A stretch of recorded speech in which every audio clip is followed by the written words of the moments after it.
Let's start with the most hated molecule in medicine. You've been told to fear it, fight it, watch your number and drive it down. Cholesterol, the villain in your blood. So here's what nobody puts on the label. You would be dead without it.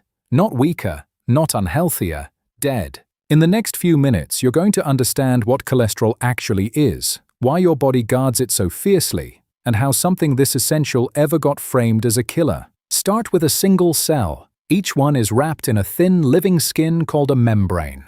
It has to be fluid enough to flex, but firm enough to hold its shape. Too floppy, and the cell springs leaks. Too stiff, and nothing works. Cholesterol is what keeps it just right. Without cholesterol, your cells don't hold together. That's not a metaphor, that's the first reason you can't live without this molecule. But cholesterol isn't only a building material, it's also a starting material. The raw block your body carves other things out of. Cortisol, testosterone and estrogen, aldosterone, vitamin D. Even the bile your liver releases to digest a fatty meal is built from it. Strip cholesterol out and this whole chemistry set goes dark. And nowhere guards it more jealously than your brain, about 2% of your body weight, but it holds nearly a quarter of all the cholesterol you own. Your nerves are wrapped in a fatty sheath and that coating is rich in cholesterol. It's what lets your thoughts travel fast and clean instead of short-circuiting. The brain won't even accept cholesterol from your bloodstream. There's a wall around it. So the brain makes every bit of its own, on site. Your body does not wait for you to eat cholesterol. It makes its own, close to a gram of it, every single day.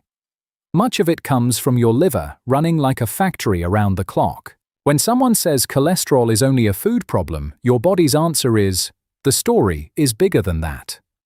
What you eat can matter, especially for some people. But for most people, it is only one part of a much larger system your body is already running. So if cholesterol is this essential, how on earth did it become the villain on the evening news? Cholesterol, the molecule, was never the problem. The problem is too many of the tiny particles that carry it, floating in your blood for years, entering the artery wall and getting trapped there. It's not cholesterol is poison. It's an essential molecule delivered by too many trucks for too long. Same molecule, completely different villain.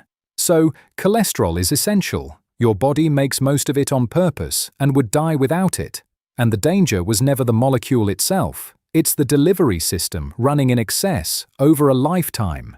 Which raises the obvious question, if your body makes this stuff in a factory of its own, how does that factory actually work? And how does something built in your liver end up building plaque inside an artery wall on the other side of your body? For that, we have to follow the trucks. Part 2 follows the trucks and shows exactly how something your body builds ends up in your arteries. Subscribe so it finds you.